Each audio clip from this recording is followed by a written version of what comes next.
Hello, and welcome to live programming here at the More Freedom Foundation. It has been quite a week. It has been quite a month. It's been quite a year. Today, I'm doing my fourth video this week and my third of 3 live chats this week. Doing a whole mess of live chats this week as sort of a fundraising drive, trying to get folks to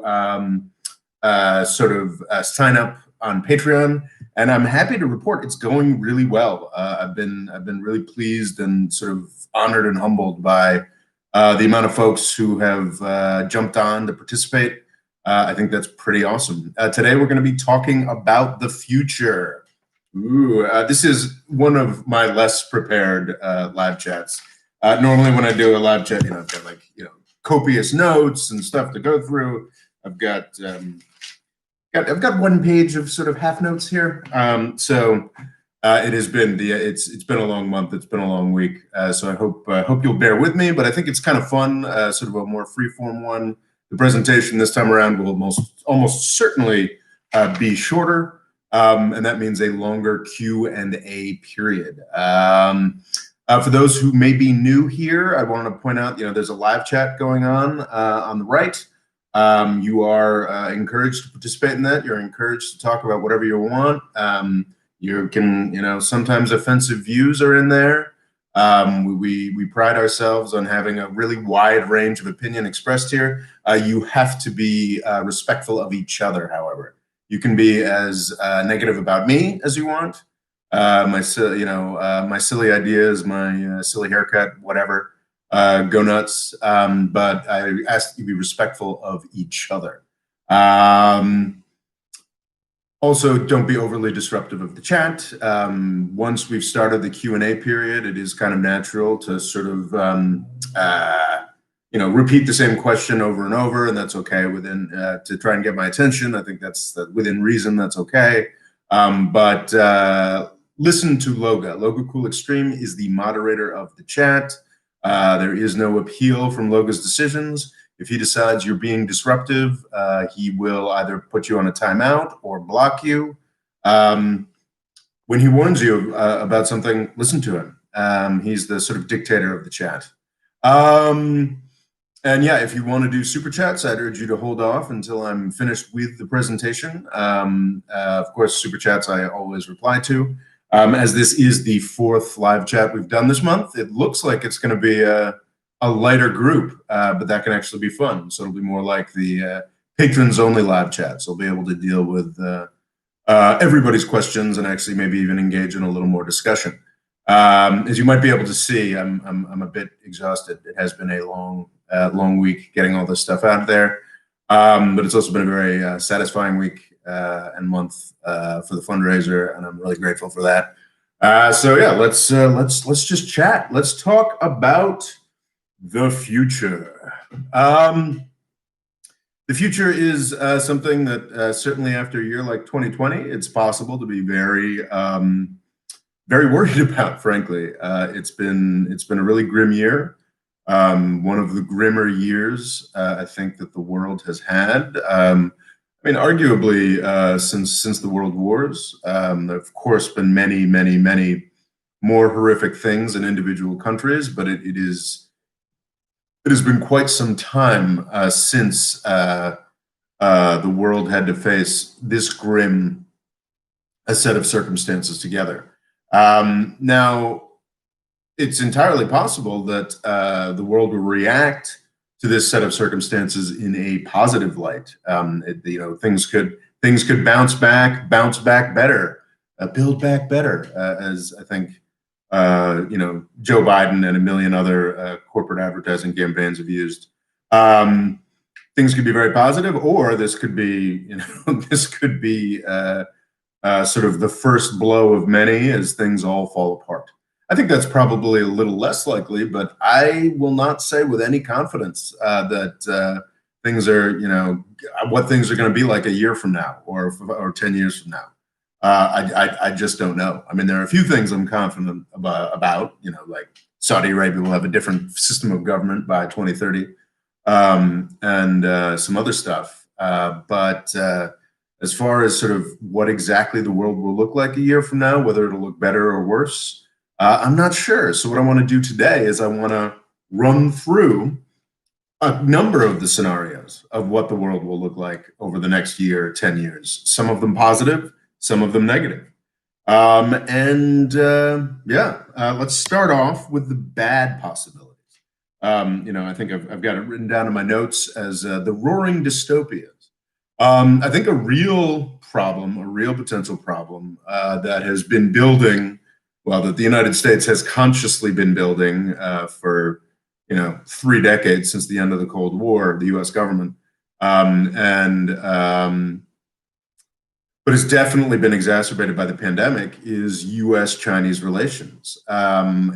It's almost, I think it's becoming clearer to a lot of people, specifically Chinese policymakers, that actually China may not be guaranteed to just continue to grow and get bigger and get more and more powerful year by year. And that's almost worse because I do think there's a distinct chance, especially with how aggressive the United States is being now, that China could decide, well, it's now or never. If we don't take Taiwan back now, we may never get the chance. I think that's a very, Taiwan has been functionally independent of China, not legally or in an internationally recognized context, but functionally independent of China for 70 years now. If we just sort of wait another decade or two, well, then, or 3, so not now. Taiwan's been an independent country for a century. I mean, and it gets harder and harder.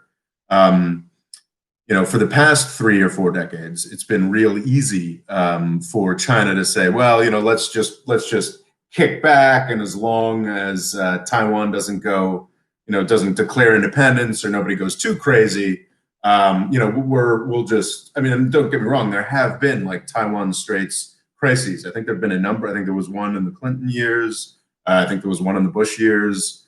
They've been a constant thing that has happened. But generally, when they have happened, and China has sort of gotten stymied by U.S. naval exercises or what have you, generally the Chinese have been able to say, well, 20 years from now, we're gonna be infinitely stronger because we're infinitely stronger than we were 10 years ago. So it's just going to keep getting better and better. And I am concerned by a number of things within the Chinese sort of government sphere, like the fact that Xi Jinping has been, installed as a sort of old school president for life thing. I mean, I think that's fundamentally a very fearful reaction by the Chinese elite to the impression that they're sort of losing control of stuff. I do think, I don't know if it's a 2021 thing. But yeah, I think that it could be. I think there is a real risk of China deciding, oh, what the hell, screw it, let's do this. And then the US deciding, oh, well, actually, maybe we should fight for Taiwan. And really, all kinds of horrific results. I don't think, anything's possible. People in government are pretty stupid. China's a nuclear power. The United States is a nuclear power. I mean, there's a distinct possibility, of course, that any kind of conflict over Taiwan could, end human civilization. But there's a whole range of risks long before nuclear war. I think it's interesting. I think some folks in the comments were telling me that they oversold the potential cost of the war between Armenia and Azerbaijan. And when any war starts, I think the only intelligent and rational thing to do is to think about the absolute worst case scenarios possible, and if those scenarios don't come true, to be happy about it. I don't think in the long term either Armenia or Azerbaijan are going to be happy with the fact that both of their countries have been reoccupied by the Russians for the first time since the 1990s. However, I think it's very true that nowhere near as many people died in that conflict as I was certainly worried about in my first videos on the Nagorno-Karabakh conflict. So Yeah, so the worst case scenario with a war in Taiwan is nuclear apocalypse. So it's a pretty bad scenario. So obviously something we should try to avoid. And it's not as if China and the United States can get into a war over Taiwan and then say, okay, we're just going to agree not to do nuclear apocalypse. We're just going to agree not to knock down every single satellite and destroy communications infrastructure for everybody on the planet. We're just going to agree. So, I mean, these are all very horrible potentialities. But say none of the doomsday stuff happens. Say that China and the United States go to war over Taiwan and they don't get into a nuclear war. They don't start shooting down satellites, which creates the cascading effect where you blow up one satellite up there and then the debris gets into all the other satellites. And now, thanks to Elon Musk, there's a much higher volume of satellites up there. And then we could end up creating this debris field that wouldn't just knock out everybody's GPS systems in the world, would also make it so you can't actually launch any new satellites to replace it. I mean, so putting aside those apocalyptic scenarios, what if the United States and China somehow get into a limited war over Taiwan? My assumption would be that it would involve pretty horrific casualties and embarrassing losses for the United States, but also equally horrific and embarrassing casualties for China, quite possibly as they failed to take Taiwan. So in that scenario, we've avoided the apocalypses, apocalypse. Taiwan is free or not free, maybe it's been taken. And then at that point, what everybody's been talking about and not really doing for the past, well, certainly for the Trump administration, a real decoupling between the Chinese and US economies happens. And then sort of all the countries of Southeast Asia have to decide whether they're going to go with the United States or they're going to go with China. And some of those decisions will come out well for the United States. Some of them will come out better, surprisingly better for China. Probably not many, but could be many. Regardless, what would happen would be a sort of dividing in half of, or half, not half, dividing into shards of the sort of globalized world economy, sort of the end of the US world system in a very serious way, and the rebirth of sort of a bipolar system. The dislocations of that, I would think, would be catastrophic, which is why it's just so irritating watching not just Trump, but now Biden as well, sort of toy with things like, oh, what if we just kick all these companies off of the US stock exchanges that happen to be Chinese? What if we do this? What if we do that? What if we do this? I think a lot of people are sort of a little overconfident in the idea that, oh, that could never happen. The US and China, they're just too interlaced to really ever shred that apart. In the context of a escalated incident or war over Taiwan, that kind of shredding absolutely would happen. And I think that would be an instant, real new Cold War, provided it wasn't a civilization-killing actual war. So yeah, I think I've talked enough about this Taiwan possibility. I think it's something to watch. I think it's something to be aware of. I think it's,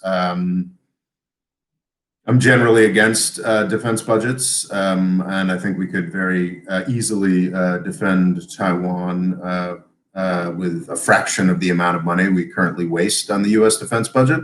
I think that the defense of Taiwan and the US position in the Pacific is a tremendously strong argument for the United States pulling out of the Middle East entirely, where we currently waste a shit ton of money to maintain oil resources that everybody in the Middle East is happy to sell to really no purpose.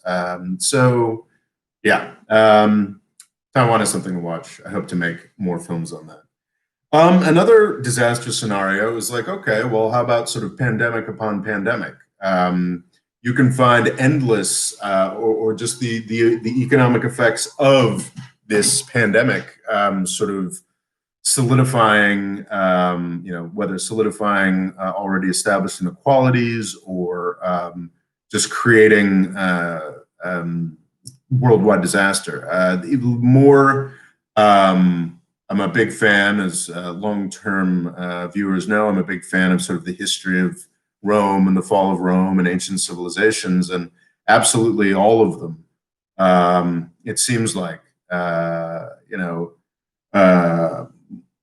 I'm sorry, I've lost track of it there. But no, it seems like recently the big thing. I mean, for years now, not just in reaction to the coronavirus, but for years now, one of the big focuses in at least popular scholarship on the fall of Rome has been realizing just how incredibly important pandemic disease was, from the plague of Cyprian to the Antonine plagues, and then of course the sort of coup de grace, the plague of Justinian. All of those things I mentioned are sort of centuries in between. Yeah, I mean, there's plague's bad. Of course, the classic example from medieval history, the sort of the Black Death, the bubonic plague that swept across Asia and Europe in the 1340s. These are other examples. I'm not too worried about this, frankly. I think that the coronavirus catastrophe has really highlighted just how unprepared the United States and a number of other nominally developed countries were for this, and it's been kind enough in that. I mean, who knows? Maybe the super bug from England will mutate again, and things will get dramatically worse. But I think it looks like the vaccines work against the super bug. I think it is very likely that for low cost, we've gotten an extraordinarily good warning that we should be spending a lot more money on public health than we are on killing people. This was a lesson that struck me as obvious as early as March. Admittedly, it sort of fits with a lot of my political priorities, but I have been surprised by the extent to which this realization has not really occurred to many people in the U.S. public sphere. The fact that, actually, we should spend a little more on public health and the CDC than we spent, or the National Institutes of Health and Health and Human Services than we pay for U.S. defense. This is not a realization that I have seen being taken on board. But I do think that I think enough people are thinking in those directions that this coronavirus thing should be enough of a wake up that we don't end up with disaster, or sort of a spiraling disease disaster, because there absolutely will be more pandemics. There's no question of that. The question of how we react to them, how we as a society deal with pandemics, I think is a more open question, and one that I'm more hopeful about than a disaster scenario would indicate. All right, so those are the disasters. Let's talk about positives. Let's talk about positives. Let's talk about things that could happen that are very positive. I'm not sure if you guys are aware of it, but it's a very standard idea now, just everywhere, sort of on Twitter. Folks are writing articles about it, but there's a historical period in the United States that's fairly well known, called the Roaring Twenties. This is the decade before the Great Depression and after World War One. I think in Europe as well, it was also quite positive, but in the United States, it was very culturally significant. I mean, this is the decade when women started wearing skirts that were higher than their ankles. It was sort of a huge new. The sort of, you might recall the film Great Gatsby. That's a sort of Roaring Twenties period piece. It's got tremendous cultural significance. I feel like it was something that was well remembered by a lot of folks who sort of initially set the post World War II era's sort of U.S. culture and then world culture. So it's it's weird. I mean, people in the United States, it's less of a thing now, but for a decade now, they've been throwing sort of Roaring Twenties parties. The sort of flappers dresses, the guys in it sort of trends into sort of gangster ideas from like the Prohibition era. Of course, the Roaring Twenties was the Prohibition era. But whereas I associate gangsters more with the Depression, which I guess is incorrect, because in 1933, the prohibition on selling alcohol in the United States was lifted. Anyway, Roaring Twenties, very culturally significant. And what sort of a bunch of people on Twitter and the broader sort of world of commentary have realized is that actually one of the main things that led to the Roaring Twenties culturally, this incredible fit of exuberance, that was matched by incredible economic exuberance. One of the reasons that burst so massively in the 1920s was because of the Spanish flu of 1918 and 1919, which is something that we've all sort of focused on a lot over the past year, which is the last worldwide pandemic. So everyone's like, well, wait a second, if they got a Roaring Twenties after the Spanish flu, then we're owed a Roaring Twenties after coronavirus. I was talking about this with someone, and they pointed out that it also had a lot to do with the end of World War I, which was pretty significant. But all we have to do is end the war on terror, right? That's not exactly how things work, but I do think, and I think beyond the sort of cultural resonance, I think there are a lot of economic commentators who believe that actually, I think they think it's very possible that because so much demand was pent up, so many people, deferred vacations, deferred large purchases, have been sort of very carefully saving what money they could find over this past coronavirus year. It is entirely possible that if we manage to defeat this virus, it is entirely possible that 2021 is going to be just an economic bonanza year. It's not guaranteed, but it is very possible, and that could be a rolling thing that takes us through the decade, which is pretty extraordinary when you consider just how good the past couple decades have been for wealthier people on this planet. To sort of have another massive economic boom on top of it seems unfair. But also the nasty thing about economic booms is it's yes, the rich benefit the most, but it's also the only time when the poorest benefit as well. So yeah, I mean, it's potentially that the excitement on markets is sort of building a bit, and I think a lot of the reasons why sort of stock markets have held up so well this year is that it's sort of more forward looking. A lot of people are assuming that next year is going to be quite economically dynamic, and that could roll on into coming years. And I think that's a distinct possibility. It's also possible, and I think it's something I really want to talk about a little more. Got a script I've been working on.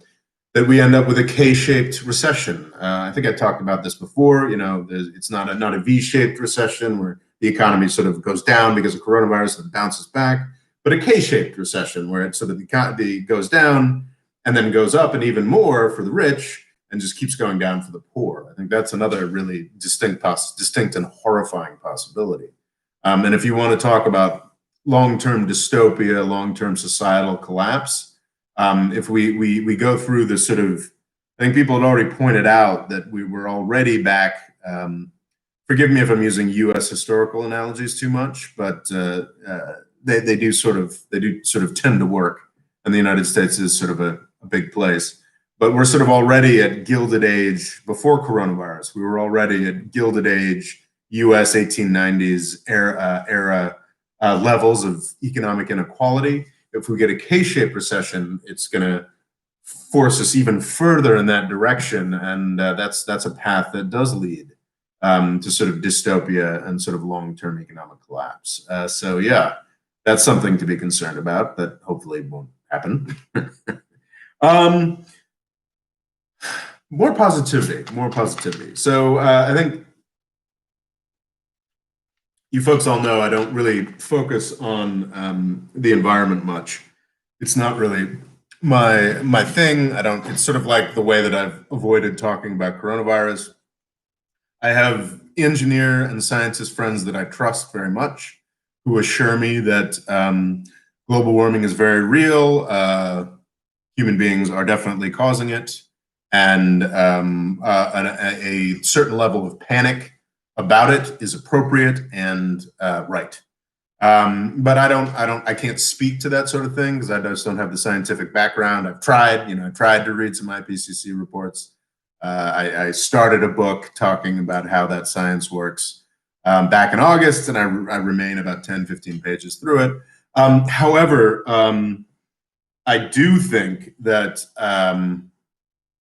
it's sort of interesting because I am, while I don't really know what I think about climate change and environmentalism more generally, I know what I think about petrostates.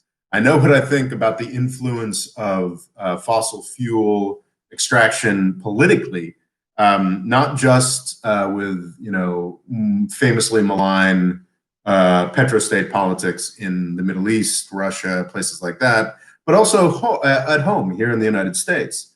So whether or not you're a big believer in climate change and climate apocalypse, what have you, the move away from fossil fuels is a fantastic thing regardless.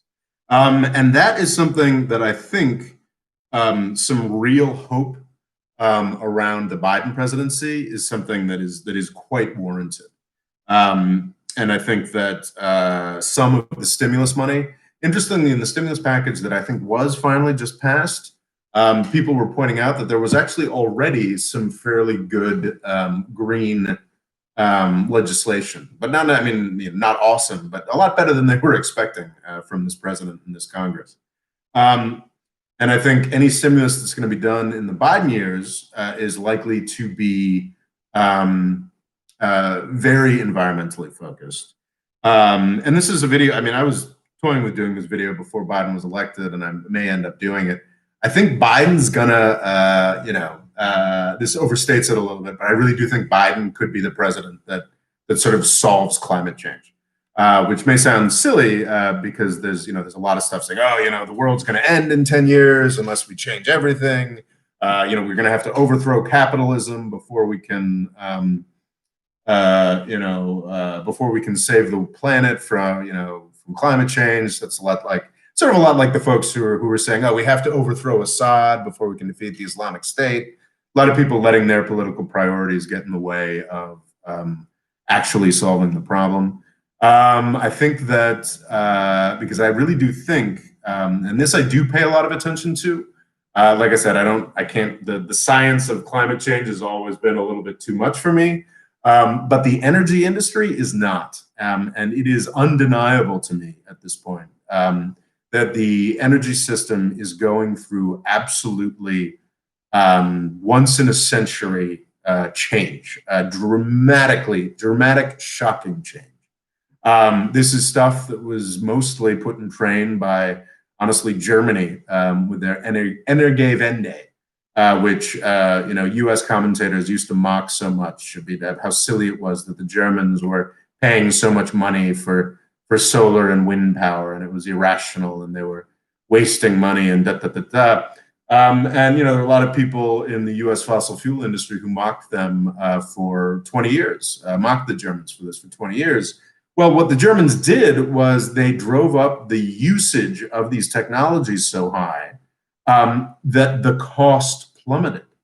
So actually, whereas 20 years ago, solar and wind power and battery technology really was just sort of a silly luxury for folks who wanted to, do sort of performative actions that said they cared about the environment, but it didn't really have much practical use because it was so expensive. Well, the Germans fixed that. And when that started happening, the Chinese piled on and made things even more cheaper and more efficient and more. And what's kind of extraordinary is that we're reaching a point where actually solar and wind are the cheapest way to provide energy everywhere in the world, which is this just extraordinary change that very few people are waking up to. But sort of what happened in 2020 was the markets finally began to wake up to this, which is why you have sort of the sky high valuations of things like Tesla and about 100 other. Oh wow! Thanks, thank you for the super chat, Mark Bowler. Which is why we have the sort of extraordinary valuation of Tesla and a number of other companies that you may or may not have heard of. Things are changing very, very rapidly. And what's interesting is, Obama was fairly friendly to environment stuff. There's no question that, Tesla would not exist at the scale it did today without subsidies that the Obama administration put through in the sort of in various stimulus legislation. But it didn't really matter how friendly Obama was to environmental technology, because we were still in that that sort of things are so cheap, let's laugh at the Germans for using all this solar and wind era. That started changing towards the end of Obama's time in power. And what has been fascinating about the Trump administration is that he campaigned on bringing back coal. He campaigned on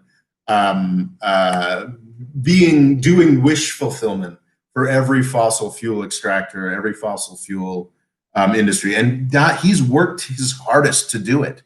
But what's interesting is that thanks to the Germans, thanks to the Chinese, thanks to a very, very small, much smaller part to the Obama administration, the fundamentals were already dramatically changed. Trump promised he'd bring back coal and he'd bring back coal jobs. More coal jobs have been lost under the Trump administration, under the 4 years of the Trump administration than I believe all 8 years of the Obama administration. I didn't double check that, but I think that's the case. The coal industry is disappearing. It still, I think, hasn't quite reached the plummet everywhere, because there's still a lot of rapidly growing Asian countries that are building coal plants, but the cliff is obvious and has already been tumbled down. Britain, the United Kingdom, which became the first leader of industrialization, no longer uses coal, which is quite extraordinary. So anyway, things are changing dramatically. Trump desperately wanted to bring back fossil fuels, and he talked about energy dominance. The big shale oil miracle that actually Obama likes to take credit for as well. Seems to have petered out. It still exists. The technology is still there. It's still useful. It still provides this very helpful governor on oil prices. Like if oil is currently has been all year about $35-40 a barrel, or something like that. If it gets up to $60 a barrel, then all of a sudden U.S. shale producers can come back and make sure that it doesn't get much above $60 a barrel. But folks have pointed out that this amazing new technology and U.S. production has gone up a ton. Nobody's made any money off of it. Something like $300 billion was sort of poured down that gaping hole of shale investment, and all that was yielded was a bunch of bankruptcies. So it's extraordinary how much has changed. Donald Trump, as he's leaving, is doing a whole bunch of sort of, stick it to the environmentalists, really piss them off type actions. I mean, stick it to everybody. I talked earlier this week about how they might want to designate Yemen as a foreign terror. Sorry, designate practically the Yemeni government, the Houthis that govern, the parts of Yemen where 80% of people live. Want to designate that as a foreign terrorist organization to screw up all conceivable diplomacy, that sort of thing.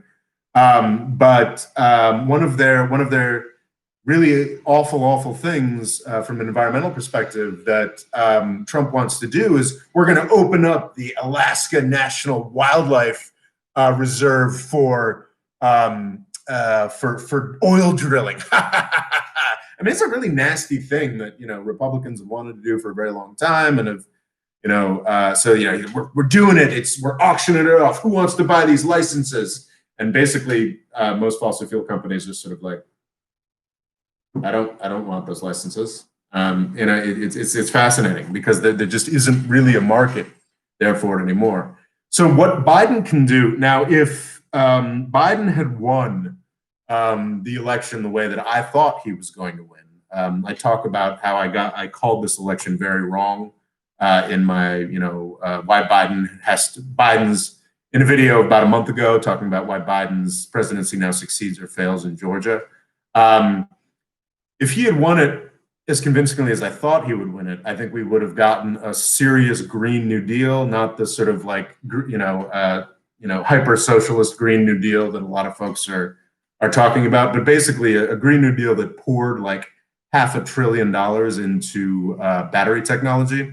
To be clear, solar and wind are now much cheaper than coal and oil almost everywhere in the world. There's a technical problem. The sun doesn't always shine, the wind doesn't always blow. That technical problem is also in the process of being solved by battery technology. However, it has not quite gotten to the point that it needs to be where we could just all, stop using fossil fuels entirely. It's still very expensive, which is, of course, where solar and wind were 20 years ago, before Germany and China poured $500 billion into, it probably wasn't that much, into making it really cheap and usable. So basically, if the Biden administration had won in Congress as convincingly as I had thought, they would, do a stimulus that, put, I don't know, $500 billion over 10 years, dramatically less than the cost of like a new fighter jet program into battery technology, and that would have been it. That would have been the game. Our energy system worldwide would have just been. So that would have been it. That would have really, honestly, like solved the whole climate thing. It would have been that freaking easy. That's not going to happen. That's very clear. Even if he wins the sort of laser thin. What's super thin?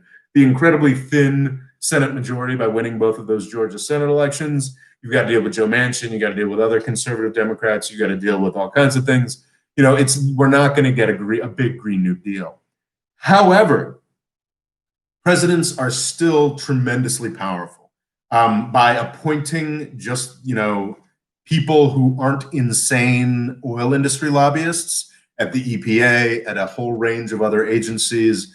A lot of what the Trump administration did was just stop doing positive things for the environment. I think that's some of it's regulatory, some of it's just basic efficiency programs that are legally mandated. I have friends that work in this industry, actually. A lot of the real reason why oil and gas prices aren't as expensive as they were, in the Carter years.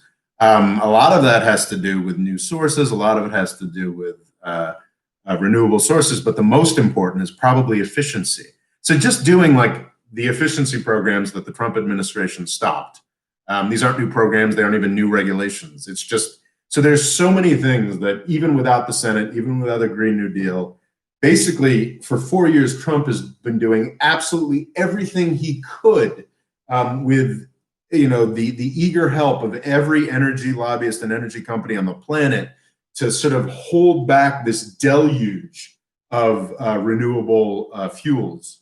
And basically Biden just putting some competent people in the right places and getting out of the way. We're not going to get, as quick a dramatic change as we would have if Biden had, if the Democrats had actually won this last election outside of the presidency. But I think that there's tremendous change coming down the pike. And I think that if you're someone who's concerned about climate change, concerned about the political influence of fossil fuel companies and governments, then there is a lot to be very excited about. The thing is, in my notes, this was a, so that's sort of this is down in my notes, a sort of green utopia. I have another part of the notes, which is greener utopia. This is, I think I've talked about this before in a live chat, so I'll be brief about this. This is the idea that, okay, we're not just going to be done with fossil fuels. And no, we're not going to be entirely done with oil extraction or coal extraction or any kind of extraction because, you know, plastics, this, that, and the other thing, blah, blah, blah, blah. But what's interesting is that a lot of things that were supposed to be, you know, always going to be used for oil, like now it's looking because of battery technology changes that actually battery operated planes are probably going to be, you know, they're already happening. But you know, within 10 years, they could, you know, actually be largely commercialized as well. So that whole, oh, we're going to need it for jet fuel forever, turns out like forever, it was 10 years. So anyway, yeah, but yeah, we're still going to do kind of fuel extraction. So anyway, so like the green utopia idea is like, we're going to dramatically knock down fossil fuel extraction and emissions, what have you. The greener utopia version is like, actually, what this solar and wind thing means is that energy, just got extraordinarily cheap. It's the old promise of nuclear power that we're going to have energy that's too cheap to meter. It's so cheap you don't even have to pay for it. And that's somewhere where we haven't been. A lot of folks say that if you look at sort of the history of industrialization throughout the world, there was this incredible impetus, this incredible power that was given to industrialization because as fossil fuel extraction, people got more knowledgeable about it, more sources were found, energy costs just got cheaper and cheaper and cheaper and cheaper from sort of like, you know, the mid 1800s all the way down until 1972. And then in 1972, we started hitting some real constraints because there were just so many people. Industrialized society got so big that the sources couldn't really keep up with it, and oil and gas and coal and everything else just got so much more expensive. And a lot of people make the argument that something very serious did change and shift in a very real way in the mid 1970s that just made economics harder and worse and more difficult for everybody. And the greener utopia idea is that problem that the world economy has had since the 1970s could just evaporate over the next decade.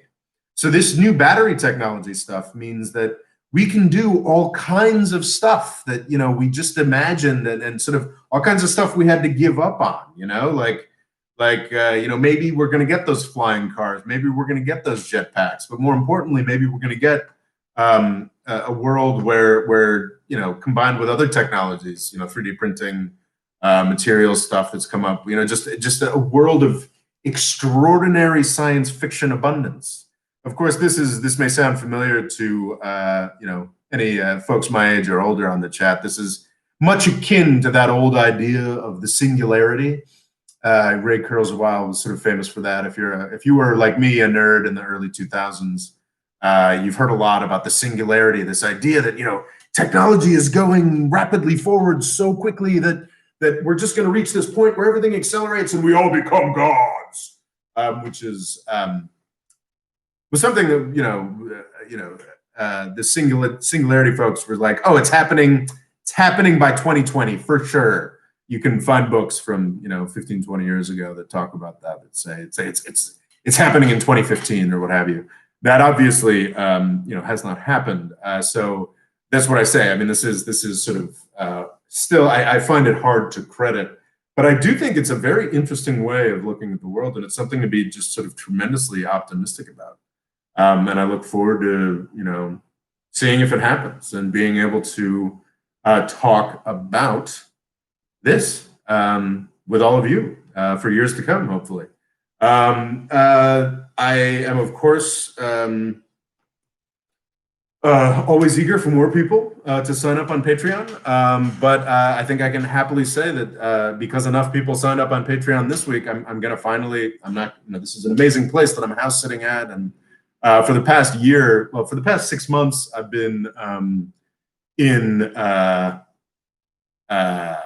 well, for the past 7 months, I've been living, my parents' place, house sitting, just sort of quite hand to mouth. And for really 2 or 3 years before that, I was living extraordinarily cheaply. Sort of middle-aged man with multiple degrees with a bunch of 20-something roommates. Sounds fun and occasionally is, but it's mostly just sad. But I think I'm secure enough because of how the fundraiser's gone this month that I can actually like get my own apartment and put together my own workspace, and you guys made that possible, and that's fantastic. And obviously, I want to continue growing the patronage and continue growing this channel. And I think I will have a much more secure place from which to do that. And I am tremendously grateful to all of you folks. That said, if you haven't signed up yet, there are 2 days there. You've got, I think, just about 36 hours left to sign up on Patreon to help decide what this channel's next topic will be. Will it be Israel-Palestine? Will it be Afghanistan, Pakistan, India? Will it be the history of the U.S. empire? Any of these things are possible. And let me know. You can vote on that. You can vote on that. Also, this month we did 4 live chats because I was sort of doing a fundraiser thing. But we usually only do 1 public live chat a month. And then there's another patrons only live chat, which is great because it's more intimate. It's I get to respond to absolutely every comment, and we get to discuss things a little more in depth. And also, it's a little more scattershot. I get to cover everything that the patrons ask me to cover. Obviously, briefly and not as in depth as I like to. All right. So that's the presentation done. I went longer than I expected it to. That's the spieling done for now. There'll be more spieling. Don't you worry. Let's do Q&A. What's the question? What is the question? What are the questions? I noticed there was a super chat from Mark Bowler. Thank you. That is generous, and that is an awesome emoji of someone reaching their goals.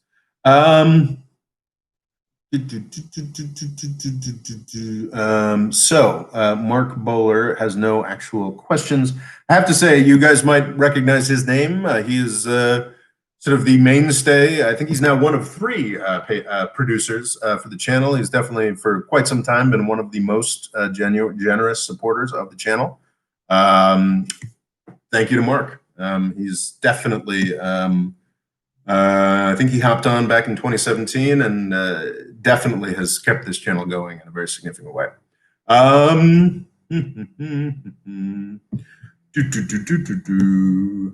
Okay. Local cool. That's a fun question. Petros Hulis asks, Robert, climate change too now? Explain to me. If CO2 is only 0.4% of the atmosphere, how does it drive global warming? We had no global warming with CO2 going 0.2% of the atmosphere. I think I said very clearly that I don't speak to climate change, and I have no scientific basis to talk about that. And what I did say is that I do have engineer and scientist friends who assure me that it is very much a thing. And whether or not it is a thing, the political benefits of less power and influence for petrochemical companies and governments everywhere are just so incredibly positive for the world that I don't really care whether climate change is real or not, though I'm very confident it is. So yeah, that's. But yeah, I do not know the science. I don't have the brain for it, and I never have pretended to know the science. Questions. Thank you, Mark, for that generous super chat. On top of everything else. Local Cool Extreme asks, when green tech finally goes mainstream, will West Virginia finally turn back blue? I don't think so. I think West Virginia is going to be pretty red for a while, and I think sort of horrifying for a guy who loves the Midwest. I think we're going to see that I think Biden sort of, was able to scrape back, thank God, enough Midwestern states to win the presidency this year. But I think Republicans fundamentally do better in states that are economically weaker, and I think that unfortunately, yeah, West Virginia has had a very rough couple decades, and I think it's probably going to get rougher, which is a goddamn shame. It is one of the most beautiful places in the country. It is extraordinary. Rolling mountains, country roads, take me home, West Virginia. Anyway, I can't sing John Denver, but it is just an extraordinary place. Deep history. I think I've pretty much, because my folks are here, I've pretty much conceded that I'm going to be living in New York City for the coming future. But I've always really wanted to move to the Ohio River. Is it the Ohio River? Damn it, that can't be right. Maybe it is. Maybe it isn't. No, I don't know. Anyway, it's a river along West Virginia that sort of snakes up in between Pennsylvania and Ohio, and there's all these sort of beautiful, weird old river towns, and man, I could live like a king for the amount of money I make on Patreon. I've always sort of tempted. I've been tempted to check out living there, but no, I'm a New York City guy for family reasons. Yeah, West Virginia. So yeah, I think it's going to be grim, kind of. It's kind of a grim future, I think, for a lot of Midwestern sort of Rust Belt towns. I think the future, of course, unfortunately for a lot of those places, is university towns. And as those places get poorer, they hate their university towns more, which is not a good dynamic. I think for those who might be worried about the repercussions of this for U.S. electoral politics, I would say don't be worried. I think that as Ohio is now a red state, Virginia and Georgia and probably many more in the coming decades are going to end up as blue states. More people, now that we have regular air conditioning, and we might actually have inexhaustible energy sources for that air conditioning fairly shortly, people want to live where it's warmer. And it takes a certain hardiness and sort of bloody-mindedness to want to live in places with harsh winters, like the Midwest, like a lot of places in the United States that are going to continue to lose population. So yeah, yeah, as far as West Virginia turning blue, I don't see that happening. Angel Bellanzar asks, is Loga Cool Extreme, Mo Freedom Foundation paid puppet? I tried to pay Loga Cool Extreme. I offered to hire him, and he refused. And I'm tremendously grateful for that. I mean, to be clear, I was not, I wasn't, not exactly swimming in the big bucks, but I was offering to sort of pay him a nominal fee for the extraordinary work he does doing moderation and whatnot. And he refused. He refused. Logo Cool Extreme is, I'm a paid shill for the patrons, but Loga is here voluntarily out of great generosity. Especially this week, he's thank you to Loga. He has moderated 4 live chats this month. It's sort of like this fun volunteer thing he enjoys has become a monster this month, and I'm very grateful to him for doing it for free. All right. Mariam M says, thank you for the great content. Well, thank you for being here. What is your next prediction for worldwide fear after COVID-19 blows over? I think probably the next thing we're all going to be terrified of is, well, it's going to be the possibility of U.S. versus China, I think, is something that is going to just be a growing thing. That's what the rest of the century is going to be like. It's an old fear. I, growing up, vaguely recall. My mom, actually, one of the first videos on this channel is, I think it's called The Bombs That Never Fell. If you just go to the videos and sort by oldest, it'll come up. The Bombs That Never Fell. It was a great video I did with my mom, talking about what it was like growing up under the fear of nuclear war. And that was something that was just lifted in the early 90s. And, all these schmucks who are eager to bring back a Cold War. I mean, these schmucks are in the US and China, to be clear, who are eager to bring back a Cold War between the US and China. That's what they want to bring back to the world. They want to bring back a world that's constantly on the precipice of nuclear annihilation. That's what I mean. I've gotten to the point, because I'm so desensitized to it. I've gotten to the point where I talk about, the new Cold War. It's a thing. It's going to happen. It's fine. But I mean, it's good to be reminded, speaking practically, like what the new Cold War really means. It means the entire world always being on the cusp of being wiped out completely. Human civilization always being on the cusp of annihilation. And I mean, honestly, I think some would say, and I think they'd probably be right, that, well, we should have always been afraid of nuclear annihilation. It never stopped being a problem. Russia and the United States still have, I think it's not really tens of thousands anymore, it might just be fives of thousands of nuclear warheads pointed at each other. And if they were fired, even if no nuclear missile landed anywhere other than Russia and the United States, the fallout from that would murder the world. So it's always been a problem. It's become a less threatening problem in the years since Russia and the United States, sort of the first Cold War ended. Those who are eager to set up a new Cold War between China and the United States are building us a new one. So yeah, I think that's probably the next worldwide fear. I think probably we're going to get a lot of panic around homebrew biology. That's already a thing that exists. Theoretically, folks could, at this point, theoretically, if they wanted to, folks could cook up a super COVID in their garage. So that's certainly something that we're going to have to be more frightened about. What's fascinating about the mRNA technologies is it's actually, supposedly you can now whip up a countervailing force for a lot of these, conceivable designer viruses rather quickly now. So that's another sort of arms race that has been much forecasted. I mean, people were talking about designer viruses back in the beginning of the terrorism freak out in 2001. I guess, I mean, it's quite possible that just even the most depraved human beings are happy to go blow a bunch of people up, but don't really want to cook up a disease that could kill everybody. So, I don't know. Interesting questions.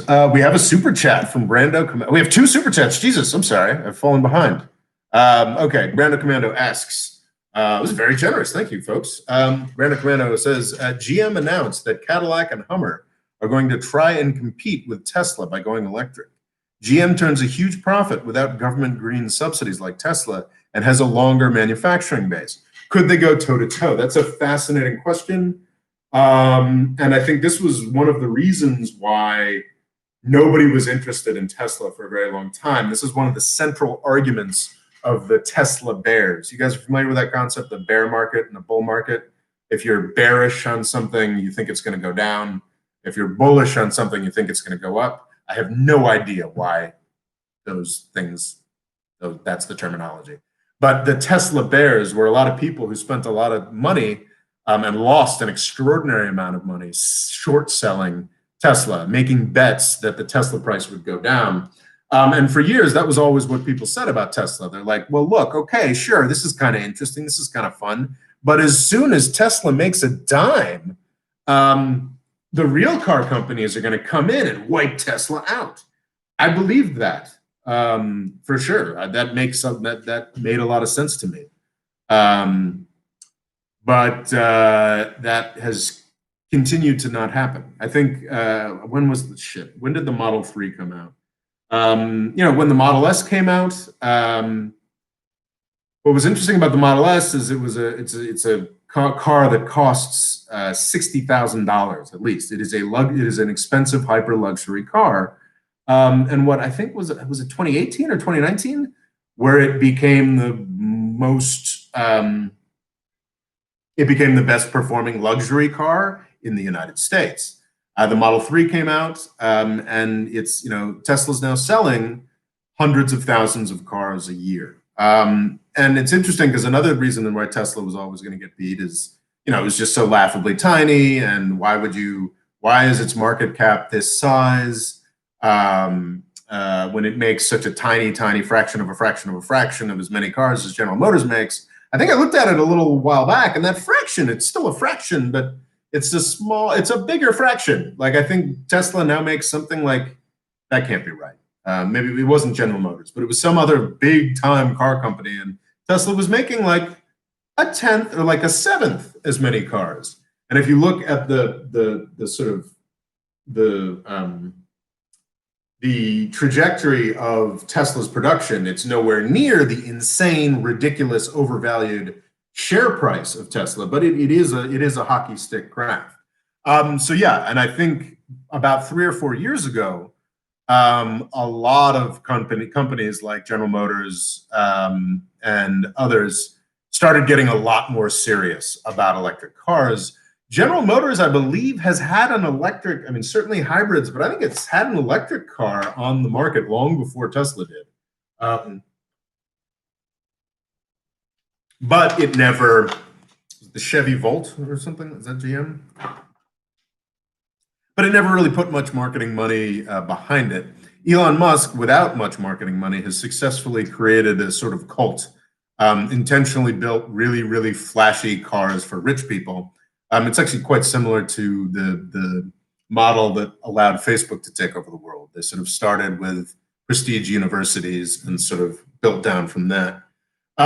So yeah, Tesla's been eating GM's lunch on this for quite some time. And now I think it's probably true that only within the past 2 or 3 years have the world's car companies gotten truly, truly serious about trying to eat Tesla's lunch, about trying to kill Tesla. And especially for a big car company, these are extraordinarily sophisticated, difficult machines to turn around, not the cars or just the manufacturing, just a firm, a company that manufactures cars is just tremendously complicated. And making that move, so it's quite possible that the real Tesla killers are on their way. They're coming down the pike. Completely possible. It's still very possible that Tesla could go bankrupt, disappear, be worth a quarter of what it's worth today.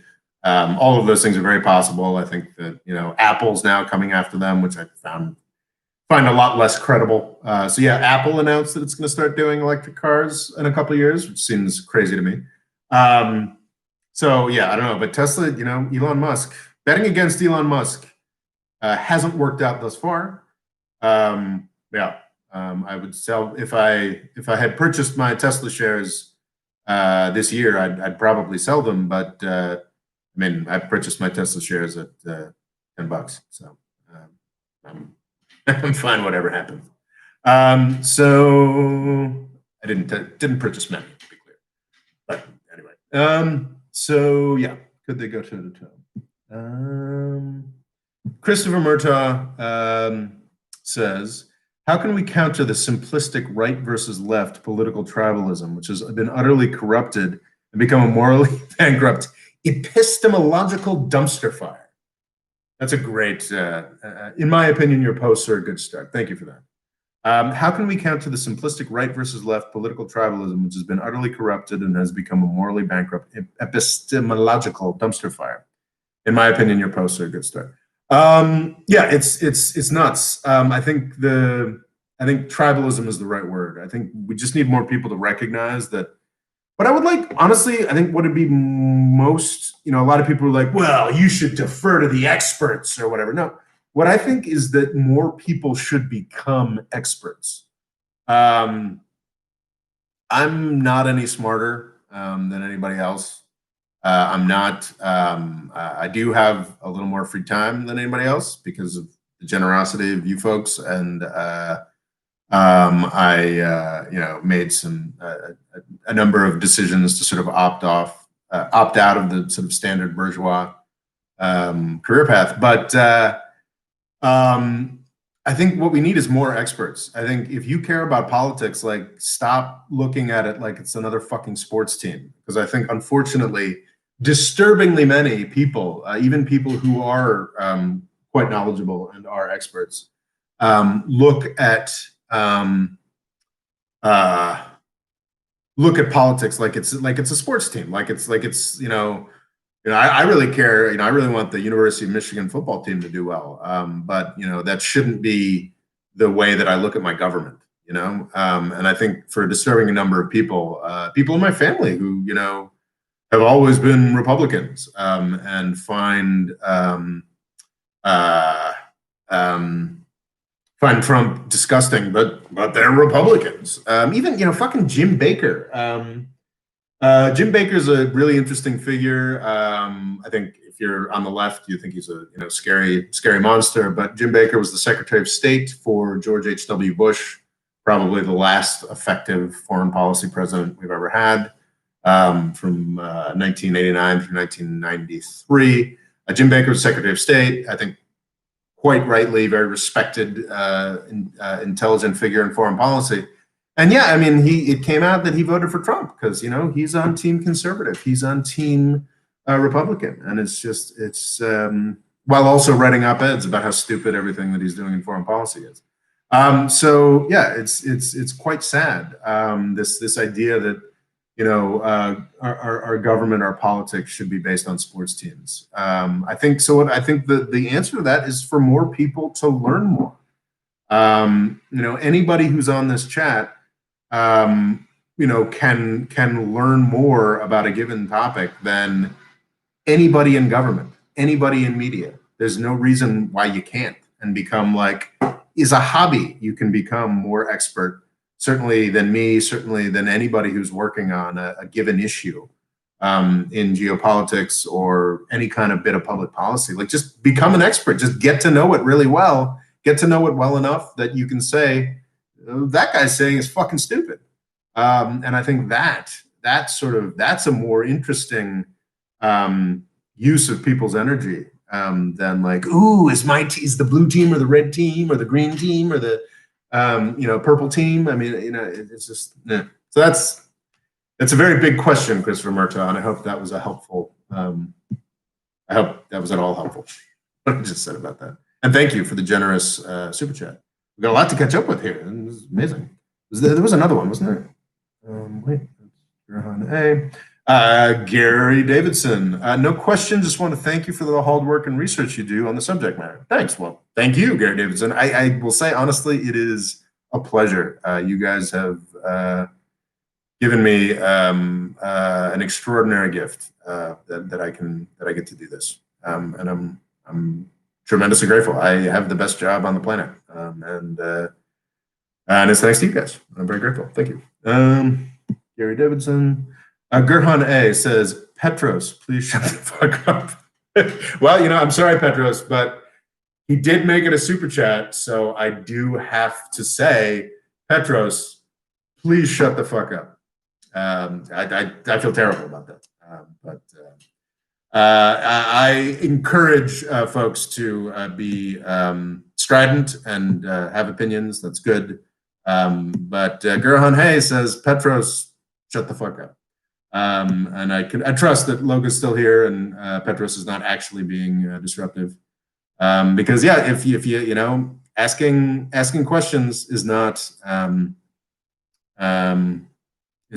disruptive on this channel, and that's what we're here. We're here to deal with the questions.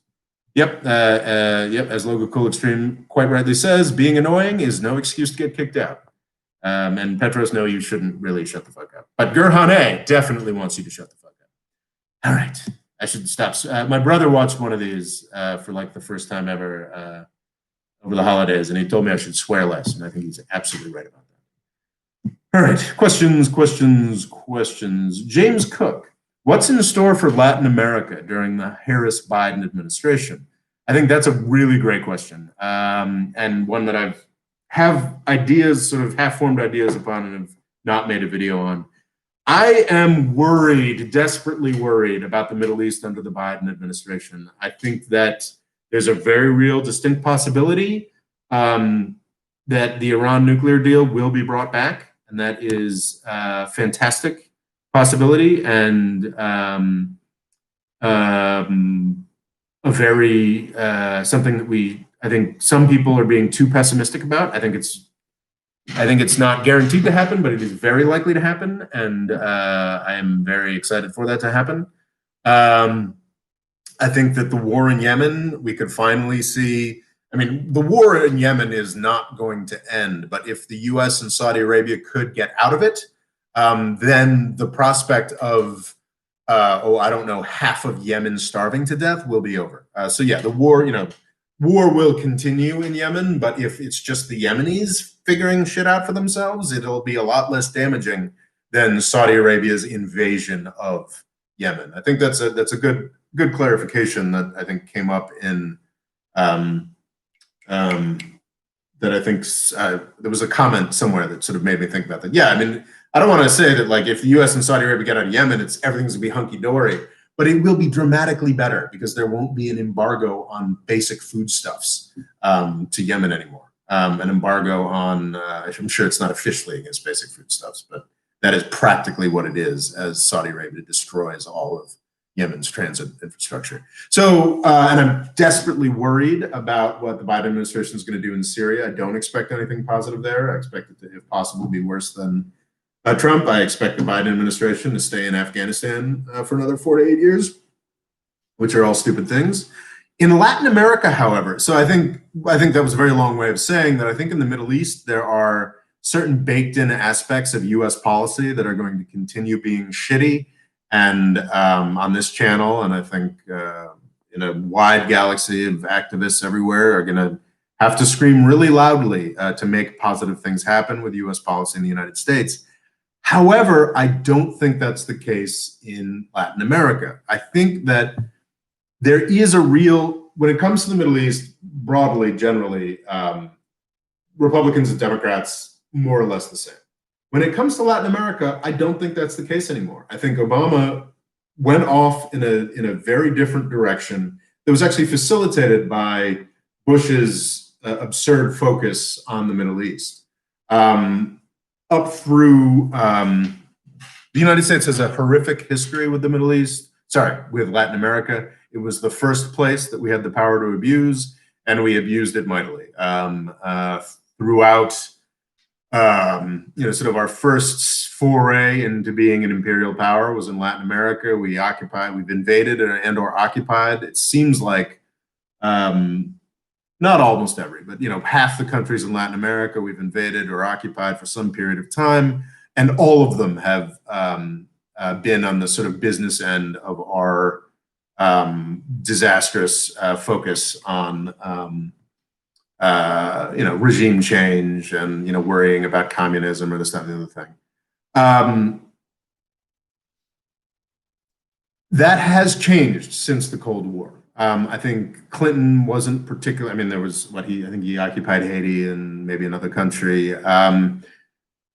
In the War on Terror era, Bush was so focused on the Middle East that he wasn't interested, even when during the Bush administration, we had the pink wave in Latin America where a bunch of sort of left-leaning leaders came to power in Latin America that would have absolutely been coup targets during the Cold War. Bush was just sort of like, I'm sorry, I'm too busy destroying the Middle East.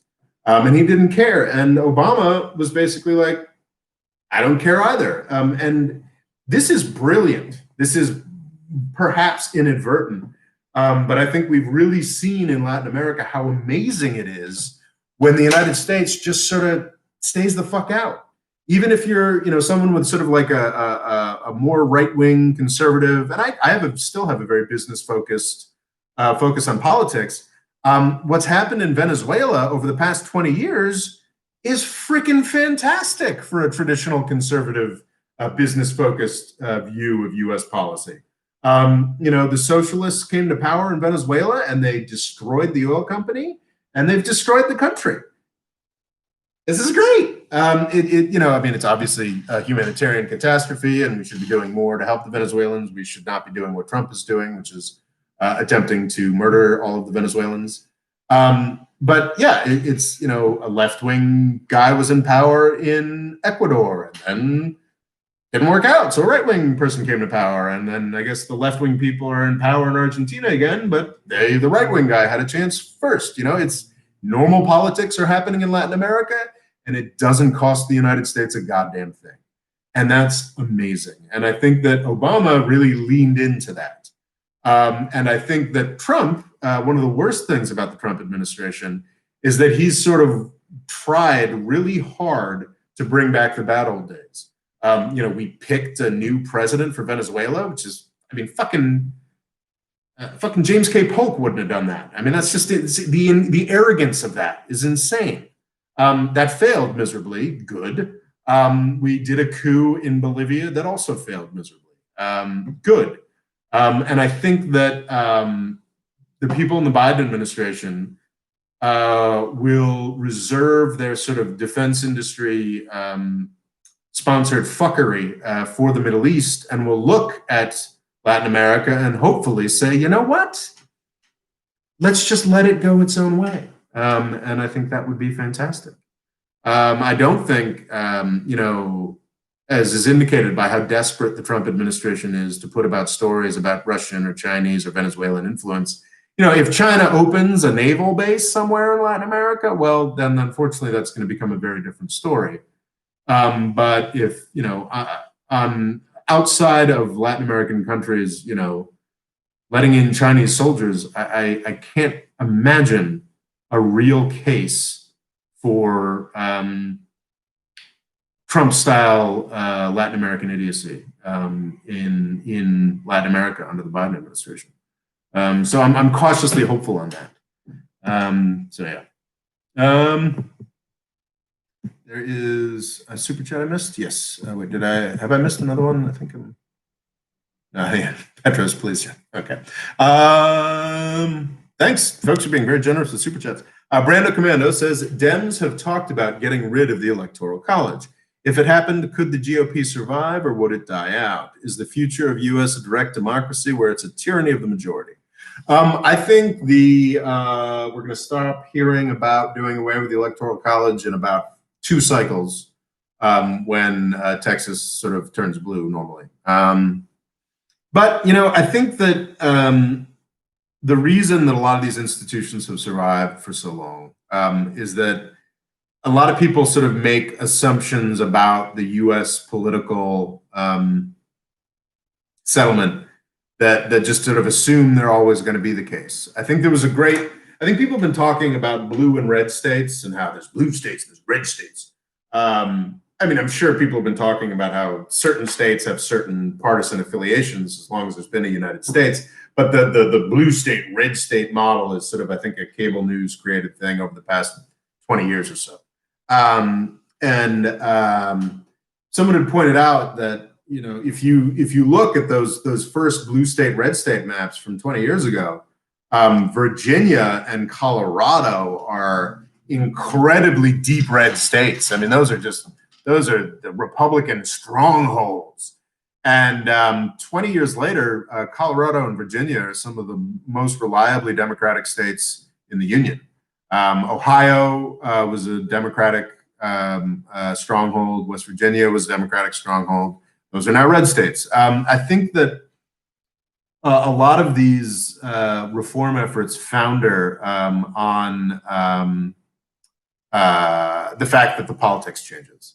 That said, the fact that Trump almost won a second term with 7 million votes, 6 million votes less than the other guy is pretty fucked up. And yeah, I've always been let's not muck about with the Electoral College. It's been the Constitution. We've had it forever. It's fine. Things will change. And I've usually been that guy. But yeah, if Trump had gotten another term because of the Electoral College, having never won a majority of the votes, I'd have become a pretty strident opponent of the Electoral College at that point. And I think you can make a very strong case that even though that disaster didn't occur, maybe the Electoral College that gave us Trump in the first place shouldn't exist. And I think that's a very real thing because the Electoral College does not work as the founders intended. It's just a really weird thing that we've got. I think you can make a case for getting rid of it. The country does not then instantly become a tyranny of the majority place. We have the Senate, as we're all about to become very aware. Gosh, I guess that's less than a week away on January 5th. Two Senate elections in Georgia. Normally, every state has two senators. Normally, those elections are staggered, but I think somebody retired or died. So, and Georgia does runoff elections. On January 5th, there are two Senate elections in Georgia, runoff elections that will determine the fate of Joe Biden's presidency. And that, that is absolutely a counter-majoritarian thing. Every state, California with almost 40 million people, Texas with almost 30 million people, and Wyoming with like 600,000 people, and Rhode Island with like 1 million people, all have the same representation in the Senate, the upper house of Congress, the house that approves every presidential appointee, the house that has to approve every treaty, the upper house in Congress. So the U.S., and to be clear, while I am latterly becoming sympathetic to the idea that it might be time to bin the Electoral College, there are other people, I think primarily on the left, who are like, maybe we should get rid of the Senate too. And I think those people are insane, absolutely insane. I think there is what Brando Commando was talking about, how direct democracy is a problem. You need representation for a wide array of you need representation you need to work against the tyranny of the majority, what have you. Like, I believe that you want to work against the tyranny of the majority. I think the Senate has a really valuable role in doing that. The reason I'm a huge supporter of the Senate is because I look at U.S. history and how the United States has developed. I look at the fact that Texas and California are the two most populous and most powerful states in the Union. And I realize that if California and Texas hadn't instantly, when they were much smaller states, had that power of representation in the U.S. government, when there were a small fraction as many people living in California and Texas as lived in Tennessee, I know that they would never have become the economic dynamos and sources of U.S. cultural wealth and power that they are. Without the Senate. I think people who want to get rid of the Senate don't realize how important it is that now this idea that in a given election counties should determine who gets to win, that's insane. Like the idea of like giving land more power than people, that's nuts, because I think there are some states that are attempting to put through changes to their constitutions saying that only electing governors and congresspeople on the basis of land rather than people. That's insane as well. That makes no sense at all. And that's basically saying, oh, if you own more land or have more power over more land, you get to decide who has power. That's feudalism. That's insane. But there is a place for a balance, because having protection against tyranny of the majority, having a Senate where much smaller states have power, allows for economic development, allows for political development, allows for the interests of those places where the future of the United States could very well be situated, allows for those places to have a future. So if we get rid of the Electoral College, which I am becoming sympathetic to, the Senate is there to protect the interests of small states. And I think that needs to be there forever. But I think that is probably enough. That's my take on that. I thought there was another super chat. Did I miss a super chat? I did. Fadel, why do I always miss Fadel's super chats? How is it conspiratorialism is getting more prevalent? how is it why is why is conspiratorialism getting more prevalent? Um, I think that is an aspect of the internet. That is an aspect of, and I think it's good. Honestly, I remain even though it brought us Trump, I remain very pro internet. I think that I talked earlier about how everybody should become experts on stuff. It's funny because like QAnon is something that we're all supposed to hate. And don't get me wrong, I think QAnon's insane. I think QAnon, for those who aren't familiar, QAnon is the conspiracy theory that asserts that Donald Trump is waging a secret war against pedophiles and Democrats and anybody you don't like. And he's going to do a coup, which is a great thing. And he's really working with Robert Mueller and JFK Jr., who died 20 years ago. And there's going to be a magical time when Trump does a coup and arrests all the people you don't like. And it's insane. It's absolutely insane.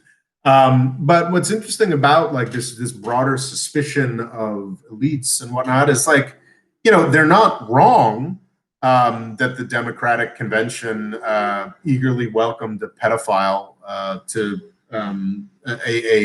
or at least someone who has known affiliations with a convicted pedophile to speak prominently at the Democratic National Convention. Bill Clinton. They're not wrong that Jeffrey Epstein existed. They're not wrong that powerful people can be gross. So I see all of this sort of conspiracy theories and people falling in love with really stupid ideas. I don't see it actually as like quite as horrible as everybody else does. I think that for me, when I was 22, I was like a hardcore supporter of the sort of conservative Republican, crony capitalism view of the world. I believed everything. I read the National Review, thought everything was right that they said there. Believed that every Republican was a hero and every Democrat was an idiot, and that. I believed when I was in my early 20s. I believed a lot of bullshit. And I feel like my hope is that a lot of people who were sort of brought into the political system, were brought into caring about this stuff and paying attention to this stuff by movements like QAnon and whatnot, will actually start realizing how things work. Because I think being a savvy consumer of politics, a savvy political actor, I almost think that for me, being an idiot and falling for a trick early on in my being invested in politics was really helpful for me because it made me more suspicious. So, I mean, who knows? Maybe QAnon is the beginning of our new religion, and this is as Christianity killed the Roman Empire, maybe QAnon will kill the United States. Entirely possible. But it's also possible, 5-10 years from now, the folks who got really, really interested in politics and elites, will actually change the United States for the better. Maybe, now that they've realized that this whole QAnon thing was a hoax, they'll actually become interested in real sources of power and sources of corruption in the United States and focus on those.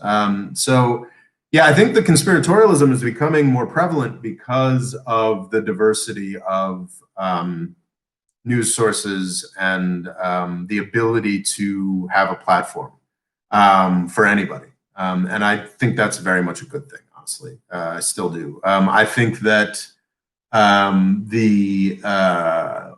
over the past 4 years, we've seen a lot of things that have emphasized the downside, the negative aspects of the internet, and that sort of those possibilities from Donald Trump to QAnon.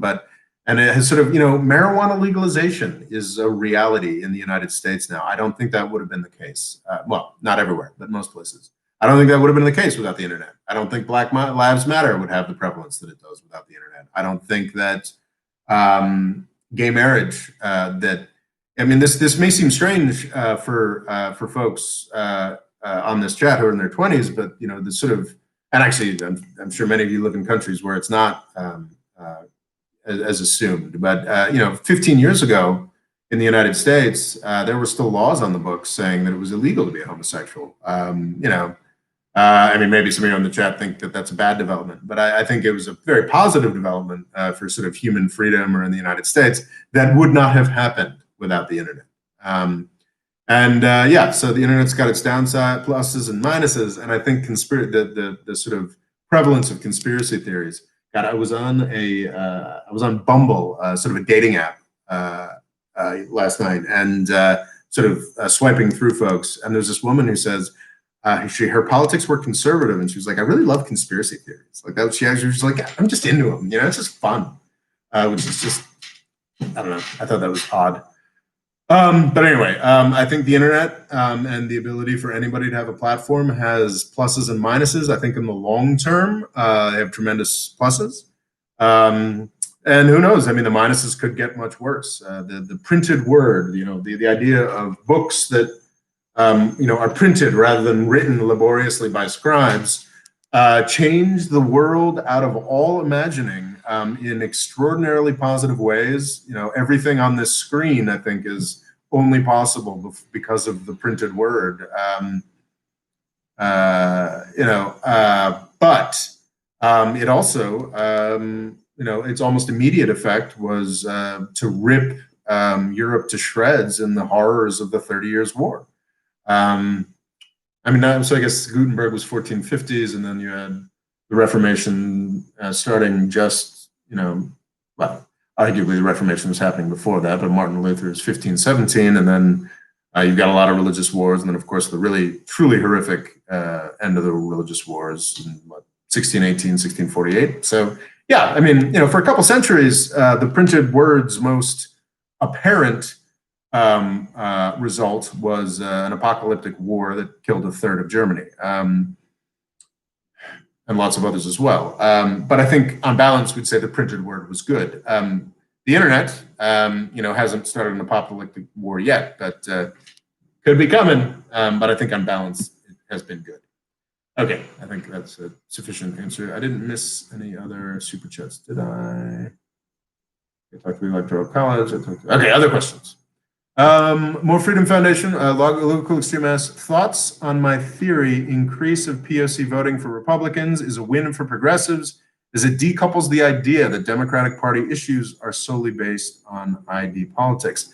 I don't know if it's a win. So Logan's talking about the fact that a surprising number of Latinos, African Americans, even Muslims voted for Donald Trump in this election. I think the first thing to say about that is, of course, it's not like it's a surprising number because it is an improvement in Trump's numbers. It is not like, holy shit, 50%, 60% of people, Latinos, voted for Trump. No, it's like the numbers are like, it's like in 2016, it's like 92% of people voted against Trump, of African Americans voted against Trump. In 2020, 90% of African Americans voted against Trump. Or Latin Americans went from 72% against Trump to 68% against Trump. So we're not talking about a rampage. But what Logan's saying, I think, is absolutely true. I don't think it's good for the Democrats. I think that the Democrats, probably even more than the Republicans, have put a lot of eggs in this basket of sort of counting your chickens before they're hatched, have put a lot of emphasis and focus on this idea that, we don't have to do anything to change anything because minorities automatically vote for us, and the future belongs to us. I think there's a lot of that thinking with the Democrats that I have always found infuriating, and I think is very wrong. And I think that this election proved that thinking is wrong. And I think that's kind of a win for humanity, actually. So, and a win for the United States. I don't think I would call that a win for the Democratic Party. I think it's good if the Democratic Party can realize this change and sort of take it on board.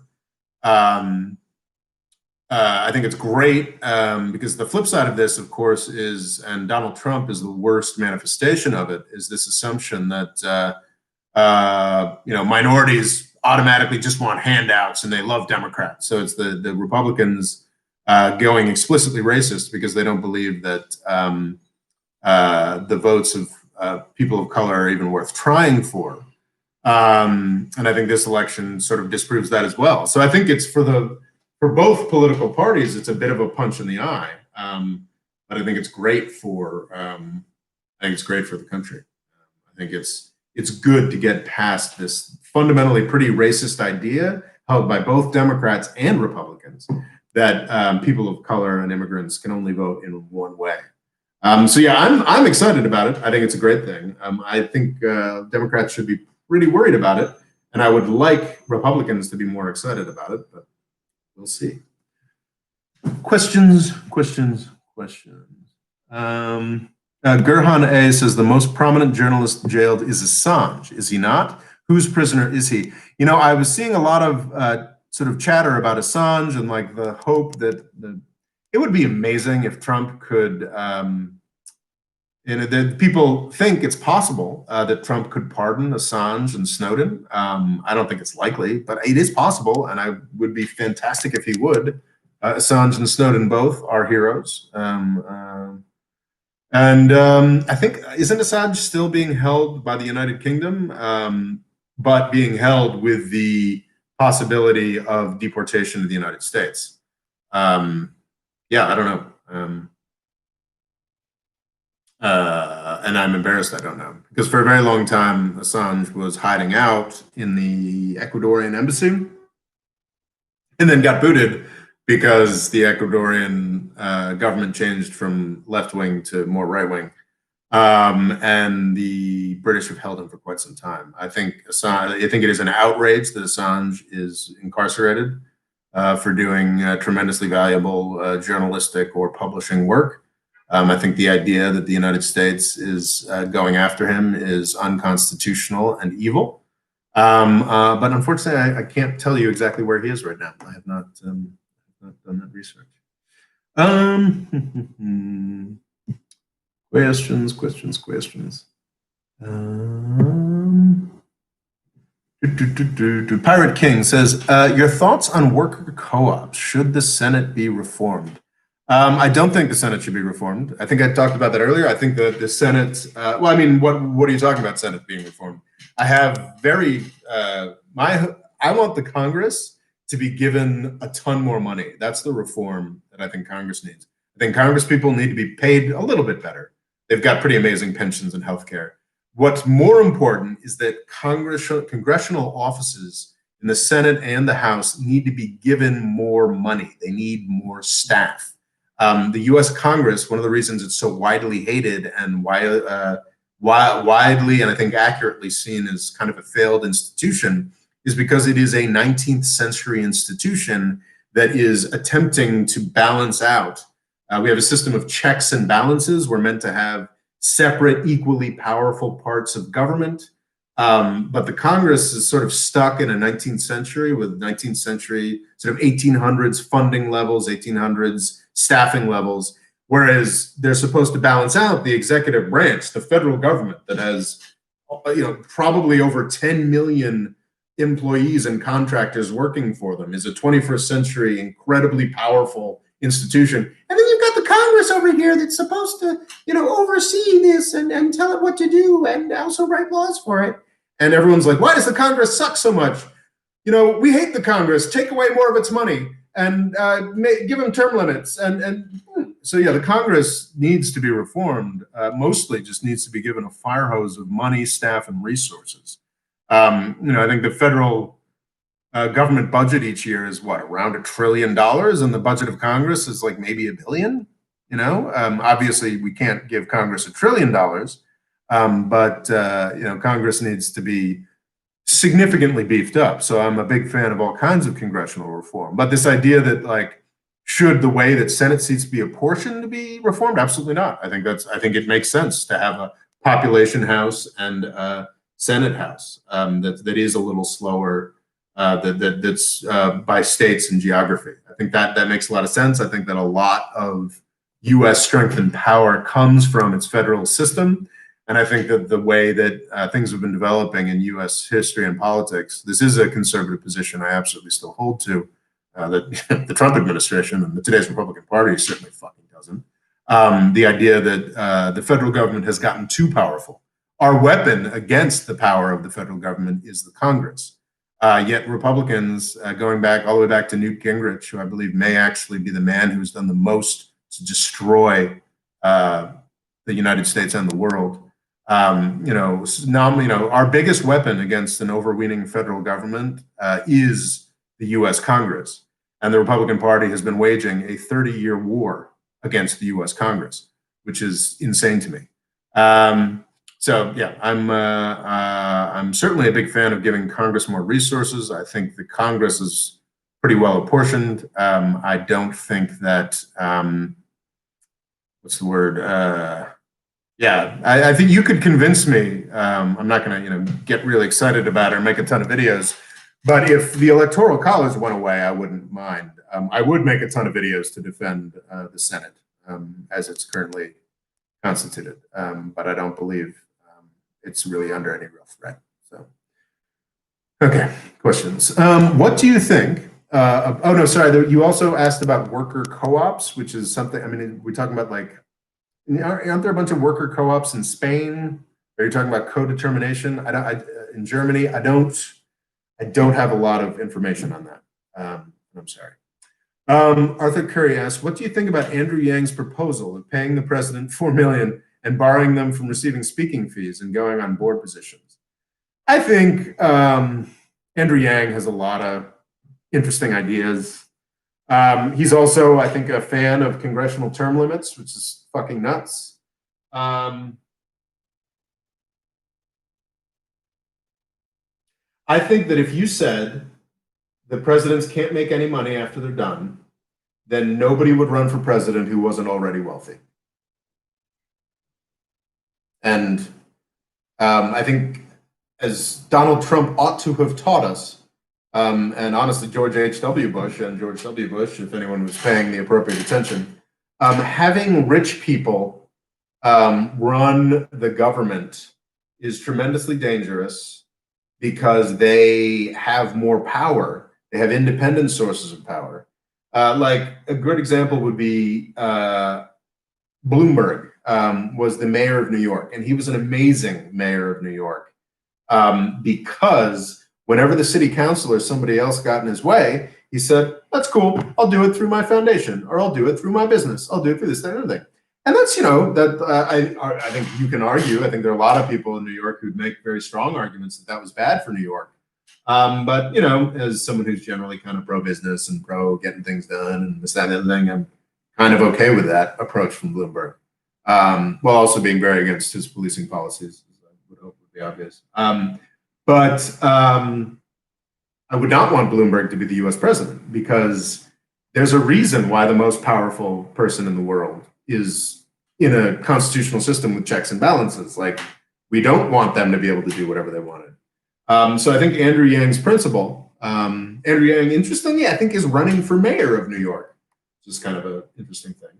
That'd be kind of fun to actually see what happens when Andrew Yang's bright ideas meet actually running one of the most monstrously expensive and I don't know if it's an overstatement to say one of the most poorly run places on the planet. I think it is an overstatement. I think there are many, many, many, many drastic inefficiencies and problems with the way that New York runs, but it also provides some pretty extraordinary benefits that are underappreciated. But yeah, it would be fascinating to watch Andrew Yang's fun ideas collide with one of the most sort of bureaucrat, top-heavy cities in the world. But yeah, I think a lot of ideas that focus on personnel and the incentives for personnel in government are important. I don't think they're necessarily wrong. I support ethics laws for politicians, and I think some of them should be probably strengthened. But I think there's been too much focus on the individual congressperson or the individual president, and not enough focus on the institutions, not enough focus on, like, if you really want to make Congress better, like, playing around with like the features of an individual congressperson isn't going to make much difference at this point. You need a serious program of reforming and making Congress more powerful, I believe. Congress, making Congress able. Well, they see, according to the Constitution, the U.S. Congress is one of the most powerful institutions. It is the most powerful institution in the country and the world.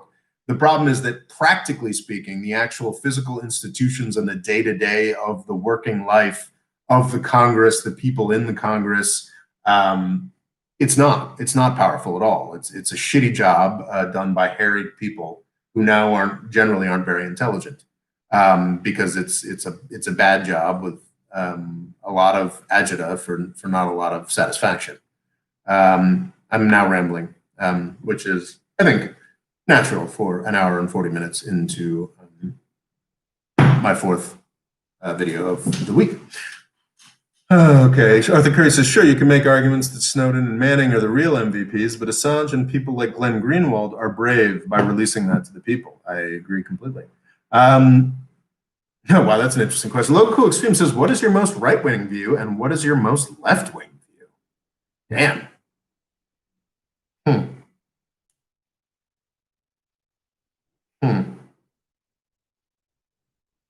It's an interesting question. My most right-wing view. I think I'm still pretty pro Second Amendment. I have a long video that I wrote sort of agonizing about that. But yeah, I think I support the Second Amendment. I do not support open carry. I do not support stand your ground laws. I do not support a whole wide range of insane fucking things that the National Rifle Association now pushes for because they won. There's nothing worse for a lobbying interest group than winning. There's nothing for the NRA to do, really. The right to bear arms is constitutionally enshrined and in a way that it has never been up to this point until, was it DC versus Heller? Was that some 10, 15 years ago? So yeah, I don't go for the, I don't think people should have machine guns at Starbucks. But no, I am still a supporter of the Second Amendment. I do still believe, I think the idea of guns for self-defense is stupid. Most people who have guns, if you buy a gun in your house, you're vastly more likely to kill yourself or a family member, whether by accident or through a drunken rage, than you are to ever need it for a home invasion or horseshit like that. No, I actually do really believe that it is important for the people to be independently armed against their government, not because I believe, as some of the dumber people on the right seem to believe, that you're going to be able to put together a militia that can put down SEAL Team 6 or something like that. Because I do believe that it provides a worthwhile check on government. Yeah, of course, obviously, if some militia decided to take over Oklahoma, or the U.S. military could destroy them very quickly. But can you imagine what the visuals would look like? I think we actually have a very real example for people who think that the idea of guns being a check on government, people who think that's ridiculous. Well, look at Waco, look at Ruby Ridge. Those are two examples where the federal government used its power to crush some dipshits with guns, but the dipshits with guns won the argument. Basically, you can be a white guy with a gun anywhere in the country and do pretty much whatever you want now, because of Ruby Ridge and Waco. Whereas that certainly had negative effects, I do think that the overweening power of government is something to worry about, and that while I certainly have no interest in having a gun, that sounds terrifying to me, it doesn't bother me that there are even militias out there who are heavily armed. I think that's actually probably a good thing. That is a very right-wing view. I'm on the look. I might have lost 5 patrons over that. That's right-wing. Left-wing. What's my most left-wing view? I guess this isn't really a left-wing anywhere else, but it's been hard for me to do this, to admit this, but yeah, I think I'm very much in favor of socialized medicine now, which is, for me, I'm like, oh God, Of course, anybody who's not from the United States would be like, yeah, obviously, dumbass. But yeah, and healthcare is weird because it's sort of like climate change or coronavirus, where it's like this massive, tremendously complicated topic that I don't understand. But I think I could get to a point where I understand more than most on that. So I do have hopes to maybe talk about healthcare at some point in the future. But yeah, no, I don't know what system is the right system, but I do know that the system we have in the United States, and that the system that there are many people who are really invested in trying to change is garbage. I think the U.S. has, speaking as my mother just did the cancer thing and got extraordinary care at Memorial Sloan Kettering here in New York City. Amazing stuff. She's a public school teacher and also with significant family resources who, had the best insurance. And weird little known fact, she's over 65. And in the United States, if you're over 65, you also have, access to, you are guaranteed access to some of the best healthcare in the world. I think that's one of the reasons why I think that's one of the reasons why healthcare stays so fucked in the United States, is that people over 65 do have kind of amazing government guaranteed healthcare. So I'm conscious that the U.S. have experienced in my family that, my mom had a very bad form of cancer that required a lot of complex surgery and treatment. And it was all handled very well by extraordinarily competent people. And so far, I'm knocking on all the wood right now. So far, she seems to be okay.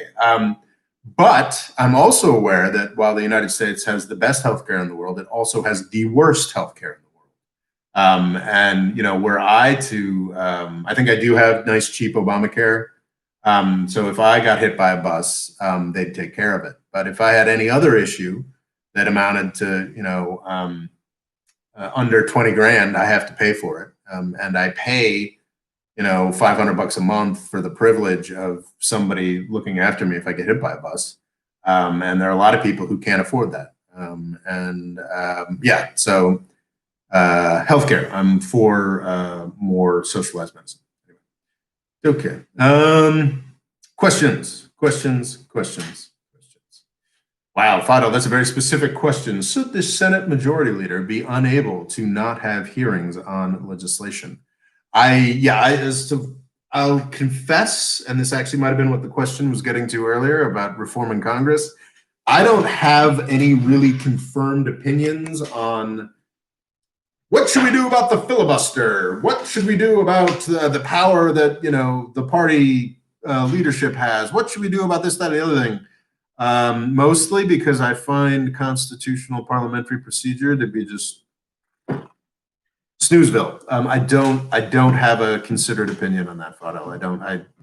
It's just whenever I'm reading an article that's like, well, if you understand the filibuster and, the Robert's Rules of Order and, the pig flies at midnight, I just can't. I can't bring myself to care about that. Perhaps I should care about that more.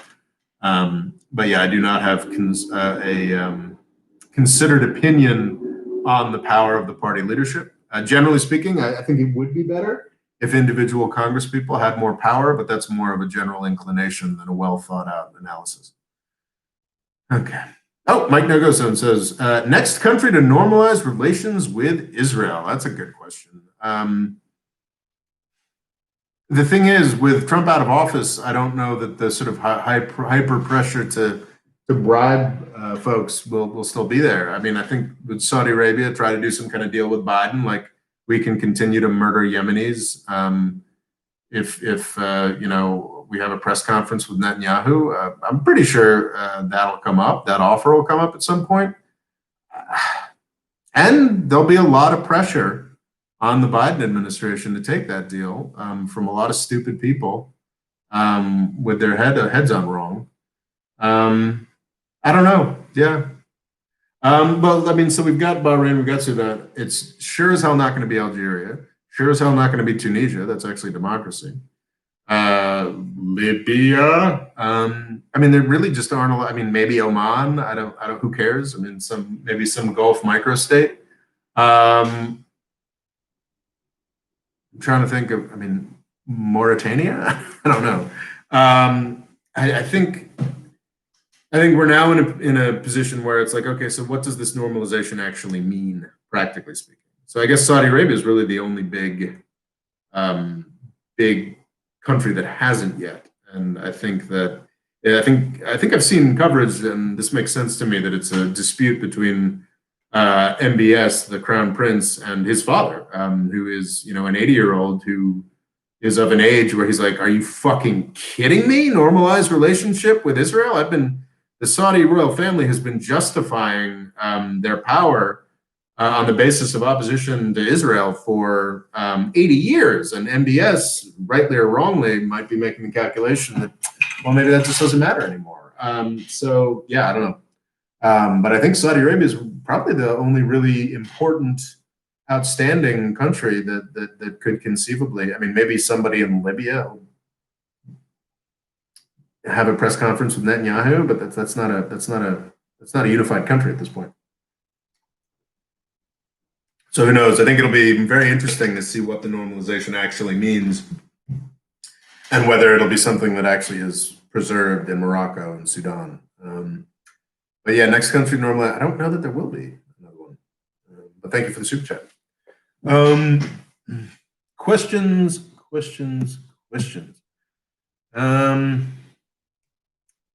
Wow, are we? We're getting into Turkish journalists, huh? A lot of Turkey going on here. You have a question for me? I mean, we're at 2 hours. I guess I can just start spieling. Were there any big questions? Arthur Curry says, I think you should look into worker co-ops and social wealth funds. All right. I will make a note. Social wealth funds.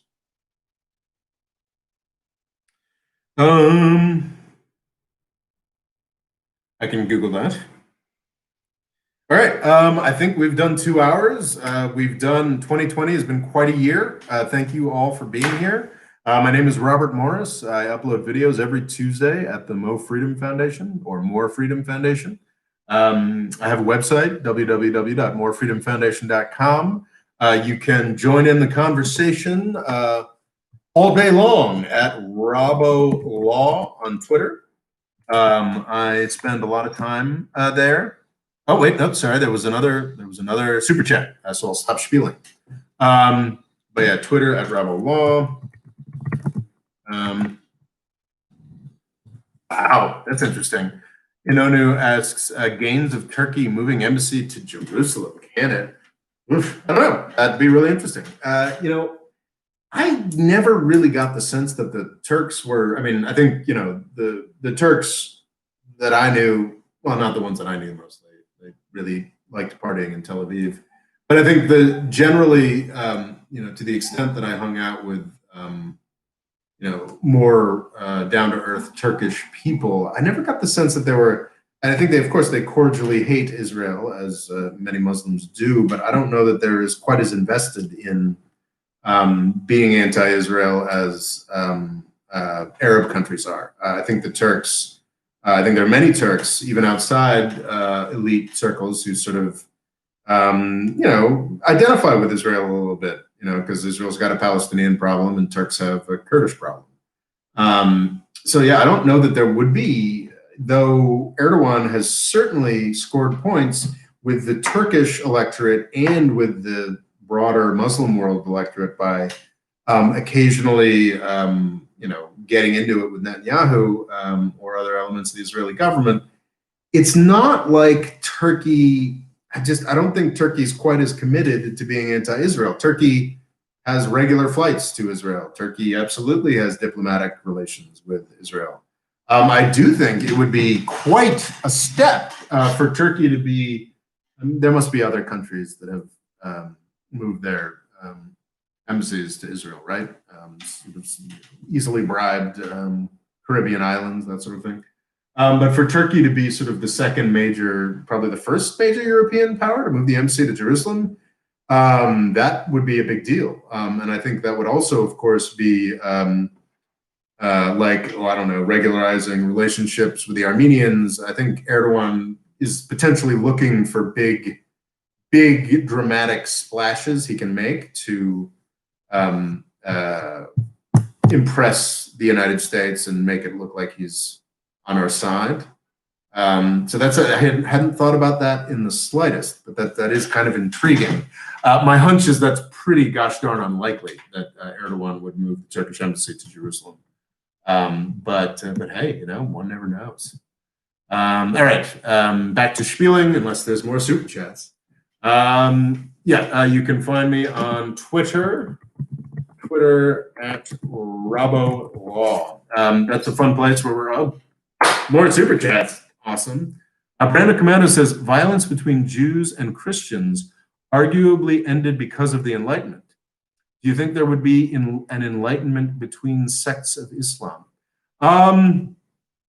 Well, there are a couple things that I disagree with there. I mean, violence between Jews and Christians I don't think it ended with the Enlightenment. I think it'd be very fair to say that the Nazis were not Christians, but they were definitely acting within the confines. I think they were most of the people who did the Nazism on the most of the people who carried out the Holocaust during World War II were almost certainly baptized Christians. The pogroms of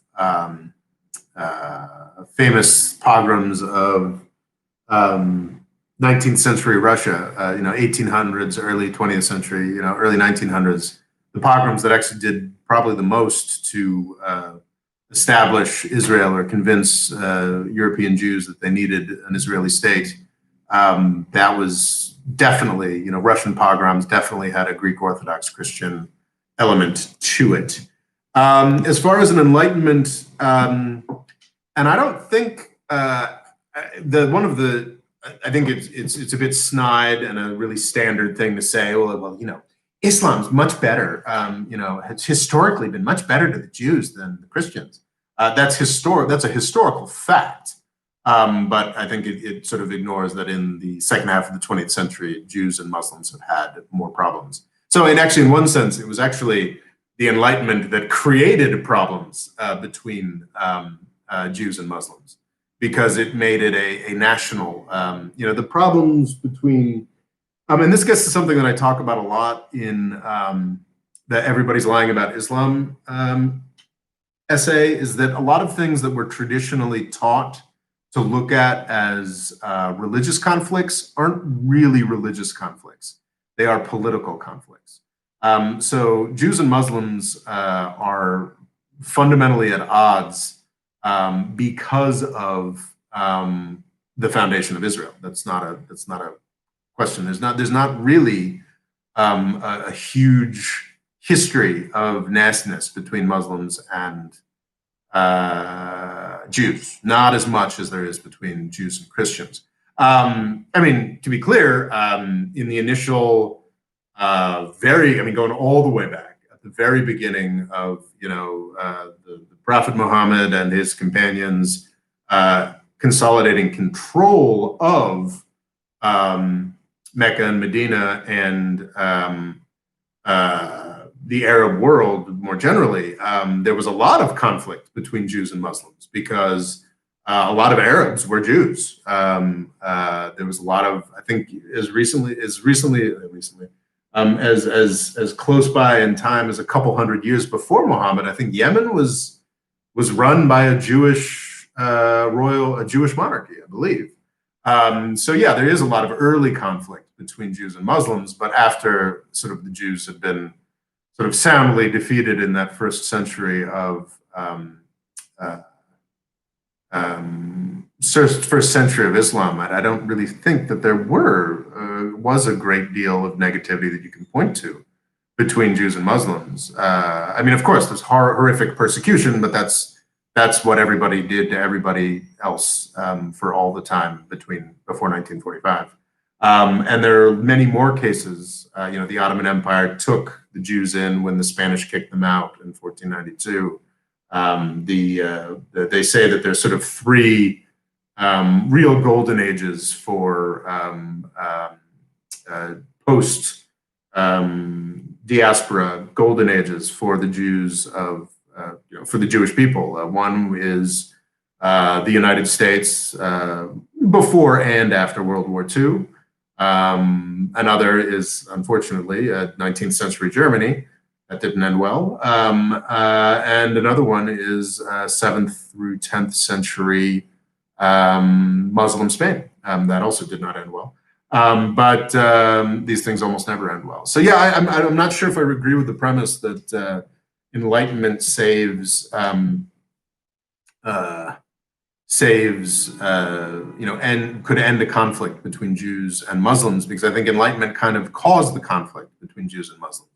I think nationalism is something that I think people want to try to draw hard lines around political nationalism and say, oh, it's not an Enlightenment thing. It's more of a Romanticism thing. It's more of a reaction to Enlightenment in the early 19th century. That's what nationalism is. But I'm not really sure about that. I don't think you would have had sort of political nationalism or a reaction against sort of more universalist Enlightenment thinking unless you'd had an Enlightenment. So, yeah, I don't know if that was helpful, Brando Commando, but that's me blathering about that question. Czar, gosh, man, we got more super chats. Gosh. Okay, we've got SXE for life. Do you have a question? You're just being generous. Thank you. And then James C. Nickel.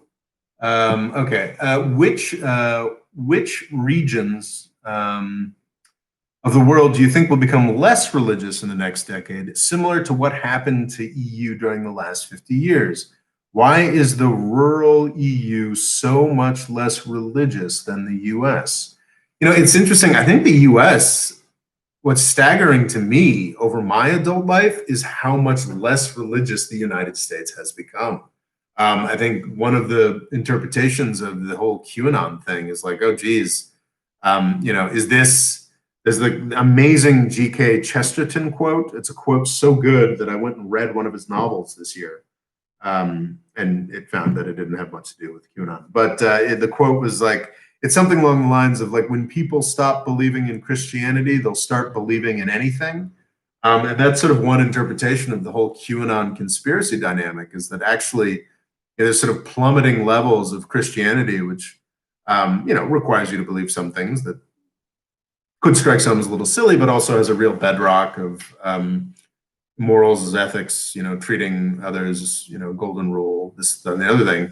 And sort of that's going out the window, and we're getting QAnon instead. Not sure if I'm making much sense at this point, but it has been 2 hours. So I think the United States is becoming a lot less religious, which kind of makes me a little sad, honestly, even though I'm not a religious person myself. I think it's been a strength of aspects of Christianity have been a strength of the United States for quite some time. So that's definitely a part of the world I think is getting a little less religious. I think it's unquestionable that we're going to see a decline in religious observation in the Muslim world. I think over the past 40 years or so, we've seen an extreme pendulum swing towards religion in the Muslim world. And I think that it's only natural that there be a swing the other way. I mean, I think I talked about this in a video on the first UAE deal with Israel. I think it's pretty fundamentally, the sort of old Arab nationalist approach was sort of pretty fundamentally discredited by Egypt's deal with Israel in the 70s. And I kind of think the fundamentalist, the deal and the coziness in the Arab world with the sort of exemplars of fundamentalism in Saudi Arabia and the UAE with Israel will have a similarly discrediting effect, and add to that like the dramatic, bloody, horrific failure of the Islamic State, the acknowledgement, I think the growing realization that a lot of the sort of Islamic fundamentalism over the past 40 years was really a CIA plot. I mean, it's the truth. And I'm not someone who, really thinks the CIA does much other than, well, 9/11. Wait, I should be careful about what I say. I believe that the standard story of 9/11 is true, that Al Qaeda did it and that Saudi Arabia did it, and that the reason that Saudi Arabia and Al Qaeda had the power to do 9/11 is because the CIA gave them that power. So yeah, I think that we're going to see not necessarily a run away from religion, but just sort of a saner version of Islam. I think over the next 50 years, for sure, as those places become more wealthy. Something I often wonder about is, could we see the rise of, sort of the next religion? One of the great things about Christianity and its sort of dispersed weirdness is that it's a new religion every 10 years. Like, I mean, if you looked at, you put an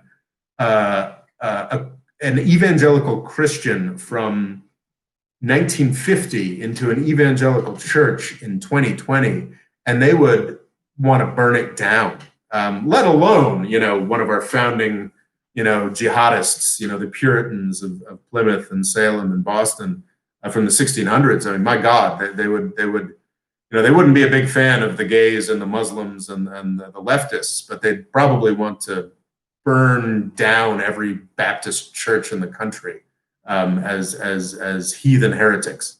So religion changes dramatically, and I think it's pretty clear that a lot of versions of Christianity in the United States have discredited themselves, not just by hewing to Trump, but by just the past 40 years of getting into politics have, I think, dramatically hurt Christianity in the United States. So it's probably time for whatever the next movement in that immortal beast that is American Christianity. Probably time for that, which will be interesting to see. And elsewhere. I mean, why is it we haven't had a new religion? I mean, we've got Mormonism.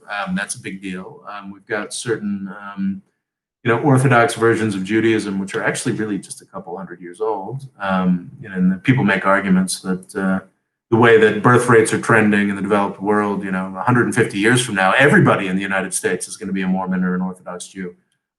So yeah, I don't know. It's fascinating question, James, and probably something I'm not too well suited to answer at the end of this long day.